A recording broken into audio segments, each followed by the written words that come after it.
In this section of notes, we're going to be talking about masculine and feminine and how we tell the difference.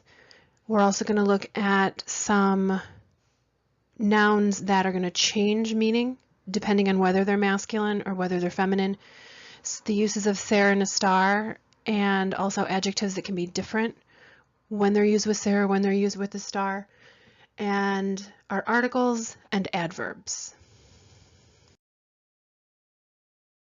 So we're going to take a look at the gender of nouns, and this is going to be primarily review, but there's going to be a couple of new things added in that might help clarify some confusion you've had in the past. So remember that in Spanish, all nouns are either masculine or feminine. And we have to look at the last letter of the singular form of a noun to decide if it's masculine or feminine. So masculine words are going to primarily end in the letters L, O, N, E, and R. They spell the word loner. If it doesn't fit in here, it's going to be feminine. Are there exceptions to this? Of course. But this is going to cover a good percentage of your nouns in Spanish. Feminine words are going to typically end in umbre, ion, with the accent on the O, ie, sis, and itis. So those are ones you want to look for. So when we're referring to people or animals, any noun that ends in or, es, on, or in, we can add an a to that when we're referring to females. So let's take a look at an example of each of these. So for our es ending, francés, we can add an a and make francesa in the feminine form. Notice I lose my accent. For on, león to leona, in, bailarín to bailarina, and or, jugador to jugadora.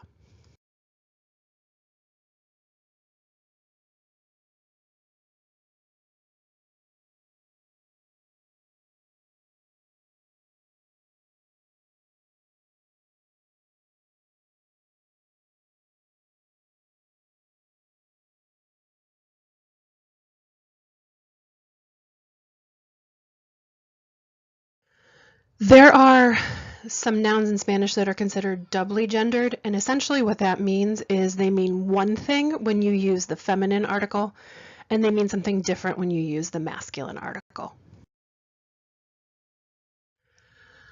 So here's the start of our list of some of our nouns that are going to change meaning depending on whether we use the masculine or feminine article.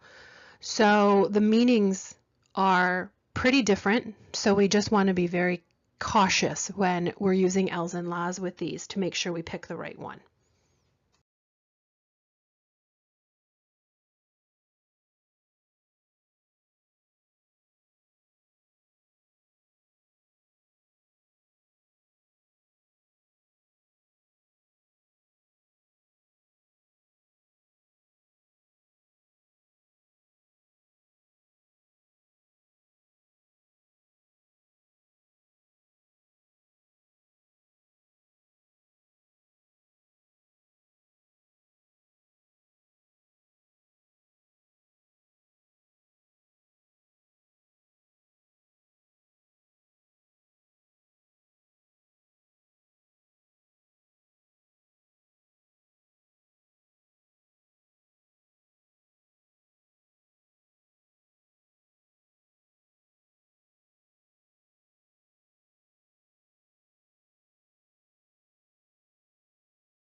And here's the rest of that list. So again, we want to be careful which one we pick. We don't want to call the Pope a potato. So we want to make sure we're using L and la correctly to get the meaning that we want.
So in this section, we're going to review adjectives, just kind of a quick review of making them agree, but also there's going to be some adjectives that'll change meaning depending on where they're placed in the sentence. Okay, so remember that adjectives have to agree in gender and in number with a noun. And to make an adjective agree in gender, we can change the O to an A. We can also add A to adjectives that end in OR, ES, ON, IN. That should look familiar because we could do the same thing with nouns that ended in those combinations. We don't change adjectives that end in any other letter. So E's, Z's, things like that, we leave them as they are. Remember that we put our adjectives after our noun in Spanish, unless they're talking about amounts, quantities, and inherent characteristics, which is why something like muy comes in front or numbers come in front. And an inherent characteristic would be something like white snow, blanca nieve. You don't have to do that, but it's more common to see than afterwards. Okay, so we have these adjectives: antiguo, cierto, nuevo, mismo, pobre, gran and grande, diferente, medio, puro, simple, único, viejo. These adjectives have different meanings depending on whether they come before the noun or whether they come after the noun. So if we place these in front of the noun, antiguo will mean former, cierto, certain, nuevo means another, mismo, same, pobre, poor is an unfortunate, gran or grande is great, diferente, various, medio, half, puro, nothing but, that's for you people who've been to Costa Rica, pura vida, nothing but life, simple is just, único, only, and viejo, old, like a long time friend, or something like that.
When we put these adjectives after the noun, the meaning is going to change. So antiguo after the noun means old or ancient. Cierto means sure or true. Nuevo means new. Mismo means him or herself. Pobre, poor, as in penniless, doesn't have any money. Gran or grande, big. Diferente is different. Medio, average. Puro, pure. Simple, simple. Único, unique, and viejo, old, as in old age.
So quickly in this section, we're going to review our 4 definite articles, the ways we say the in Spanish, and we're also going to take a look at some rules for when you can and cannot use these, which is you've probably seen, but you've never actually learned the specific rules.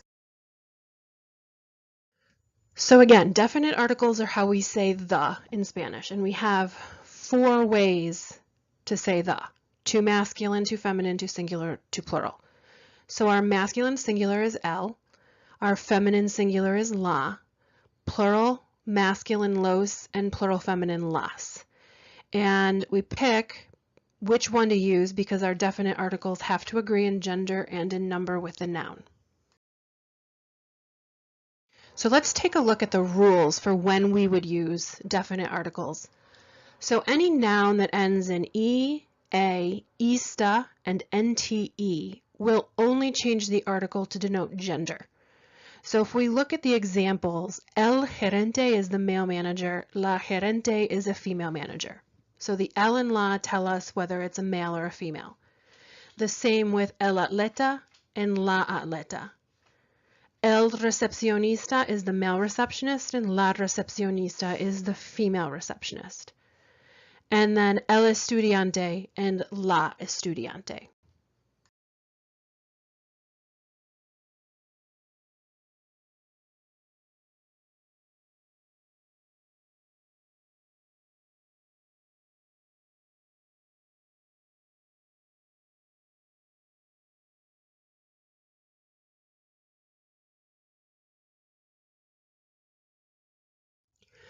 So our second rule is that compound nouns, which are nouns that combine a noun and a verb, are always masculine.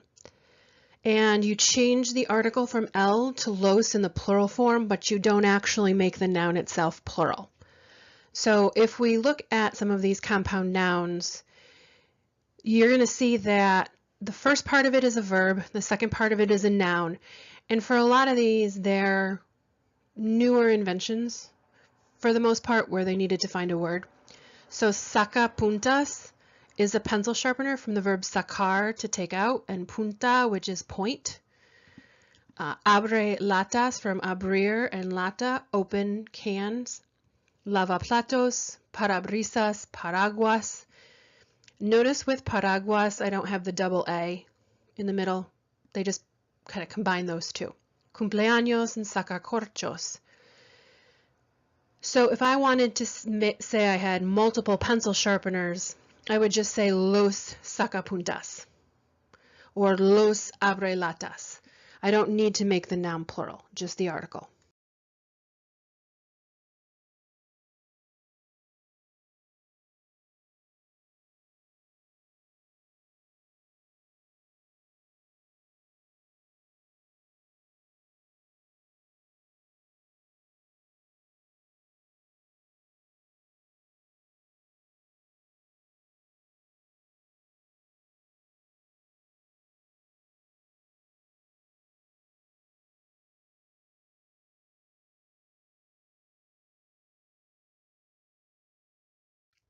Our third rule for using definite articles is that fruits are always feminine and fruit trees are always masculine. We're probably not going to run into this an awful lot, but when we do our literature, we may see something that has a reference to an orchard or something like that, and so just to be aware. So for example, la manzana is an apple, the fruit, and el manzano is the apple tree. La naranja is orange, the fruit, and el naranjo is an orange tree.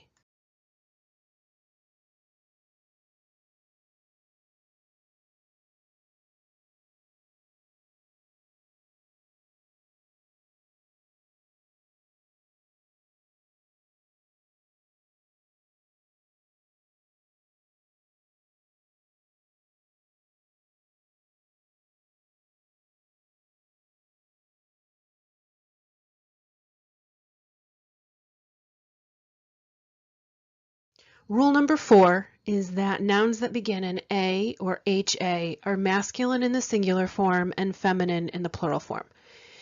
The reason for this is that if we were to use la, the la and the noun would merge together, the sound of the A's. Remember that the H is silent, so that's why this is included. So for example, in the singular form we have el agua, and in the plural form las aguas. It's okay there because the S is separating the two A's. El hacha, which is axe, and las hachas. So it's the same thing there. One thing to keep in mind with this is even in the singular form, you're still going to use a feminine adjective. So for example, el agua fría.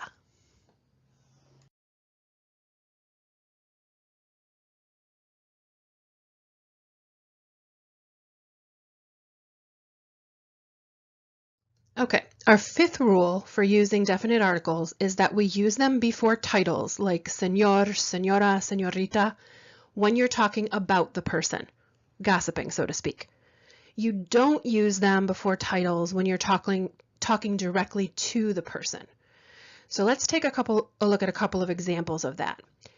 If I said, Señor Verde, usted es un profesor interesante, it doesn't have a definite article because I'm speaking directly to Señor Verde. On the other side of the chart, we have El Señor Verde es un profesor interesante. I use the article here because I'm talking about him, not directly to him. So the same thing is going to happen in the second example. Señora Blanca tiene las respuestas a la tarea. I'm speaking directly to her, so I do not need an article. On the other side of that, we have La Señora Blanca tiene las respuestas a la tarea. I'm talking about her, not to her, so I need to use the la before the title.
Okay, our sixth rule is that we are going to use definite articles instead of possessive adjectives when we're talking about body parts and clothing. This is something that is kind of a pet peeve of mine when people do this the wrong way. So I would say, antes de cenar, los muchachos lavan las manos. I don't say los muchachos lavan sus manos.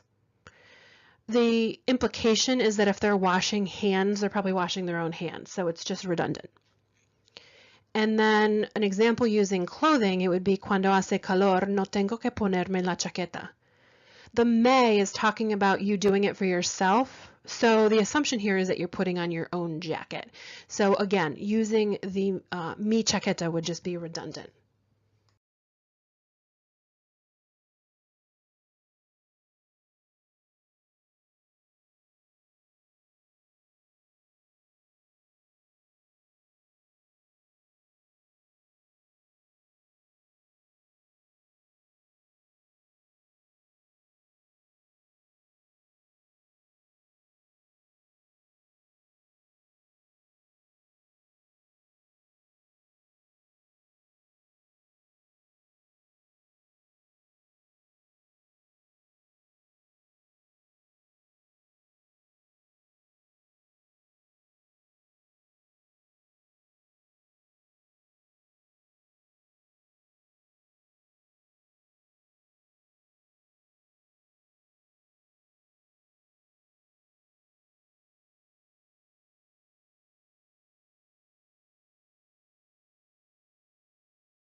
So the last rule for definite articles is that we use el instead of en when we're talking about the date of an event.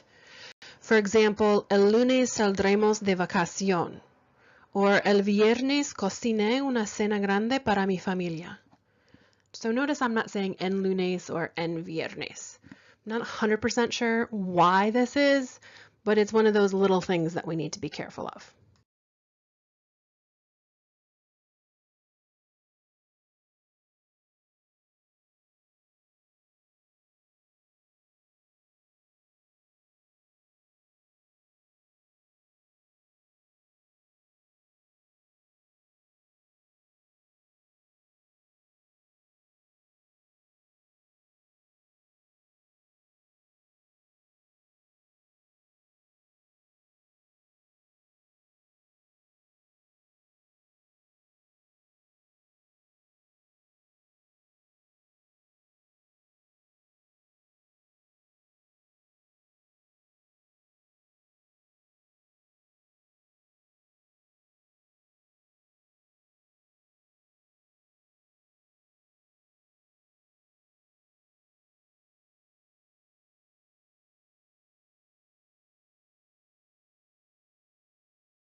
So in this section, we're going to talk about indefinite articles. And just like with our definite articles, we're going to look at the forms of them. And we're also going to look at the rules for when we can and cannot use indefinite articles. Okay, so indefinite articles are how we say a, an, or some in Spanish. And we have 4 indefinite articles: 2 masculine, 2 feminine, 2 singular, 2 plural. Our masculine singular is un, our feminine singular is una, our masculine plural is unos, and our feminine plural is unas. And our indefinite articles have to agree in gender and in number with our noun. Okay, so we are not going to use indefinite articles before profession, nationality, religion, social status, married, single, divorced, gender, or political standing. This is a big difference from English, because in English we would say, I am a teacher. In Spanish we would just say, I am teacher.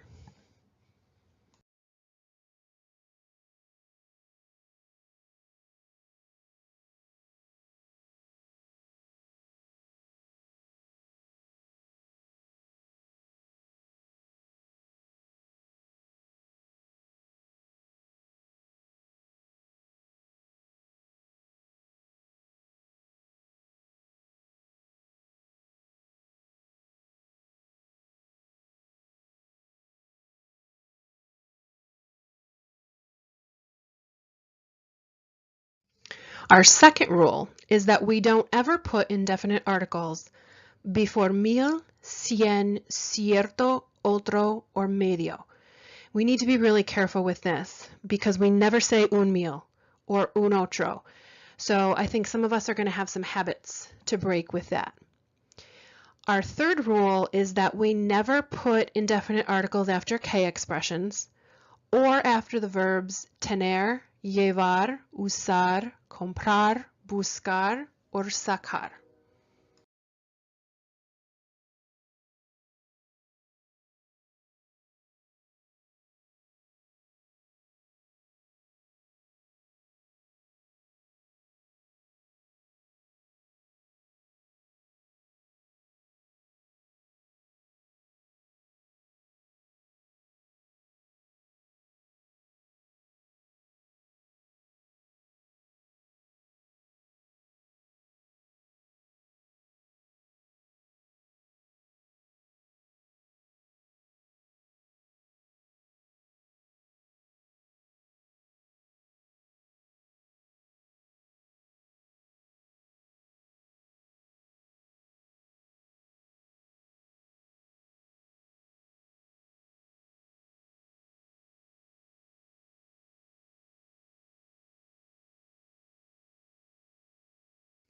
Okay, our fourth rule with indefinite articles is that you can use them before the nouns or verbs that we listed in rules number 1 and number 3 when the noun or verb is modified by an adjective or by the sentence itself. So let's take a look at sentences that aren't modified and sentences that are. So our first example says, Julieta es protestante. There's no modification to that. We don't know what kind of Protestant she is at all. If you look at the other example, Julieta es una protestante devota. When we add devota, now we can use the una because I have an adjective that's modifying. The next example, ella es veterinaria. We don't know what kind of veterinarian. When we add to it and say, ella es una veterinaria con experiencia, now we can add the una. El político es republicano. We don't know what kind of Republican. When we say el político es un republicano popular, now we have modification so we can add the un. George Washington es americano. No modification. George Washington es un americano muy importante. Now we need the un. And our last example, Luisa es soltera. Luisa is a bachelorette. We don't know anything else. Luisa es una soltera con novio. Now we know a little bit more. We need to add the una.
We're going to really quickly review the uses of ser and estar, and then we're also going to take a look at words that are going to change their meaning when they're used with estar and when they're used with ser. So our uses of ser, we want to remember the word doctor, and doctor stands for description, as in a physical description of someone or something, occupation, characteristic, of personality characteristics, time and date, origin and nationality, race, religion, relationship. For a star, we want to remember the word place. And this may be different for some of you. Some of you may have done ELF-PAT, I believe. P is for position. L, location. A is for action. That's when you use the andos and yendos. Estoy hablando, ella está escribiendo. A condition like being tired or sick and tired. And emotions.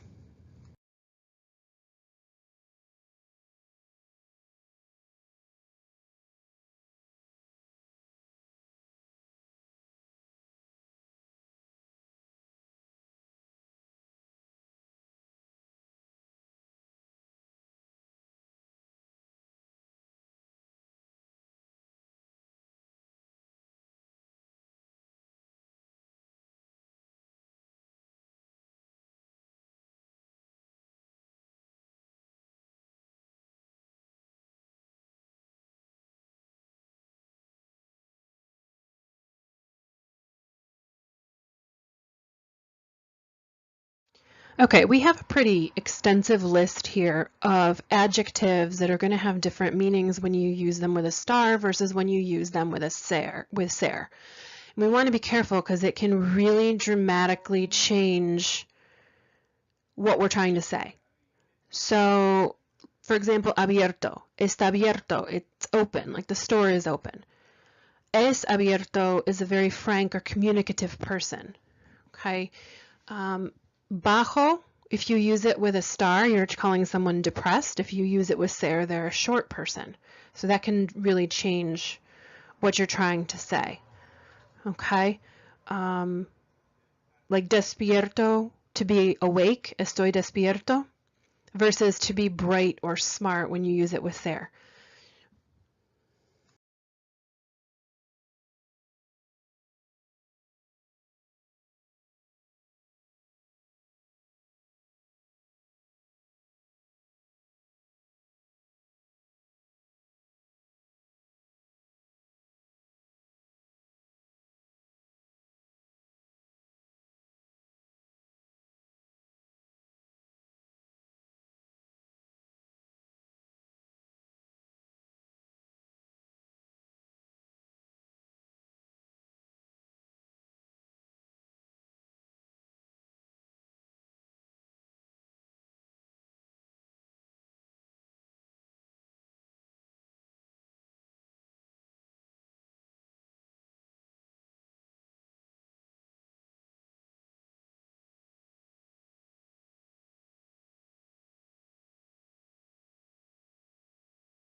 Okay, and here's a little bit more of the list. So again, really different meanings, like loco. If you're ella está loca, she's acting crazy, versus ella es loca, she's certifiably crazy. Slightly different there. Está muerto is to be dead. Es muerto is to be a bore. So again, really, really different changes in meaning here.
Okay, and our last two, viejo and vivo.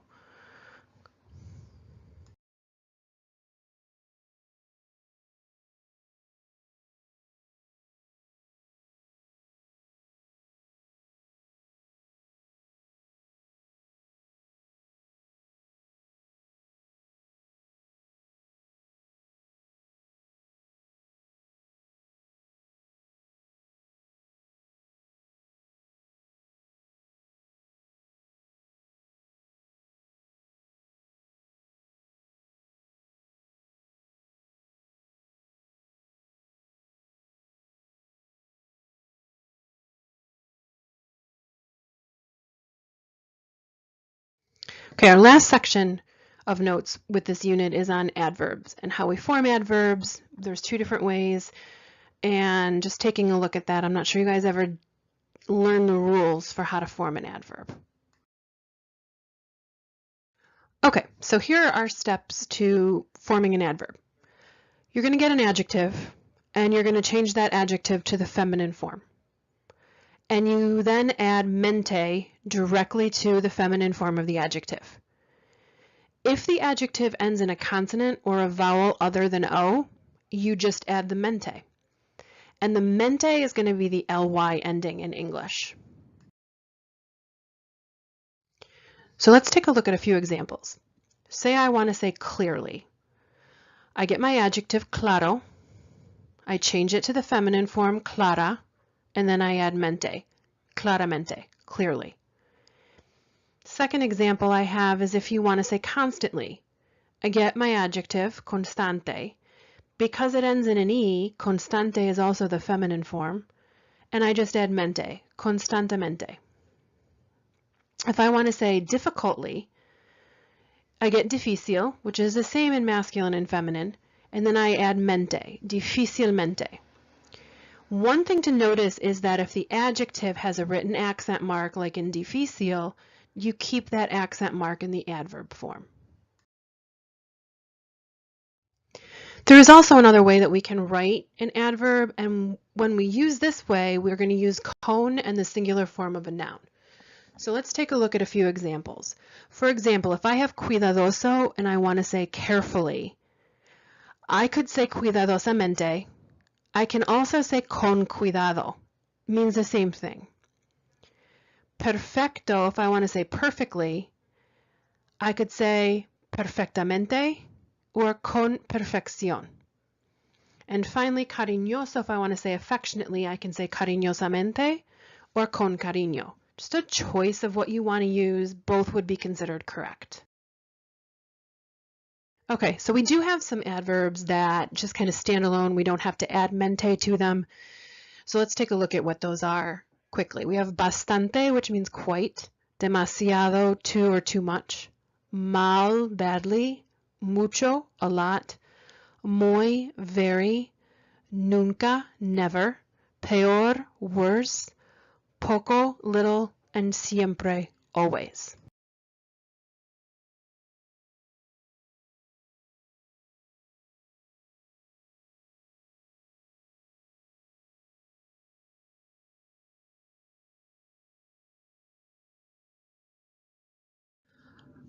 Okay, when you have two adverbs that are going to modify the same verb, the second one is going to be the only one that uses the mente ending.